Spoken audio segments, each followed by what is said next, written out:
I want to show off my journal for the solo RPG Song of the Scryptwyrm because I'm super proud of it. In this standalone sequel to The Librarian's Apprentice, you try to solve a whodunit-style mystery in a magical infinite library. You do not need to have played The Librarian's Apprentice to play Song of the Scryptwyrm. It's its own game in the same world. Alright, the first page of my journal is a title page. I use the same journal for multiple games, so this helps me stay organized. And here's my character sheet. I basically took the information from the character sheet in the back of the gamebook and transferred it into my journal. Disclaimer time! A big part of the fun for me in playing these kinds of games is setting up a pretty aesthetic journal. I love to take my time drawing everything. If that doesn't sound fun for you, then you do not have to do this to play this game. It is 100% optional. Okay, cool, moving on. On the next page, I've drawn my character Cassiopeia. She has these cute glasses with these little charms hanging off of them that I kind of really want for myself. They're so cute. I also drew her familiar Archibald. I wanted him to look like a sentient dust bunny, and I think I achieved that. The next page is my suspects list.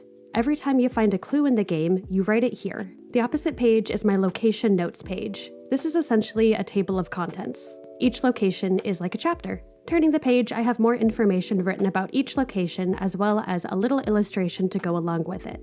In the gamebook, each location has a question attached to it, kind of like a world-building exercise. For example, what half-glimpsed imagery do you see in the gravel patterns before they shift again in the Scryptwyrm's domain? I've answered that question here by writing an open book, a budding sprout, a great winged serpent, a half-closed eye, and I've drawn one here. I have spaces for all 13 locations. Now we get into the meat of my journal. I start with the location I'm in.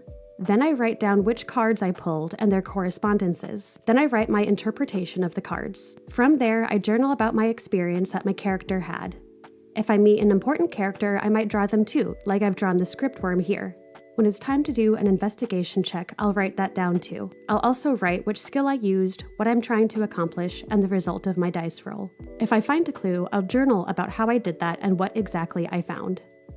Then I'll repeat the process. This is one of my favorite journals I've ever made for a game, and I'm having so much fun trying to solve this mystery. Let me know if you'd like me to read any of these journal pages or share any of the stories that I've written, and I'd be happy to. If you'd like your own copy of Song of the Scryptwyrm, you can get one on our website. The link is in our bio. See you next time!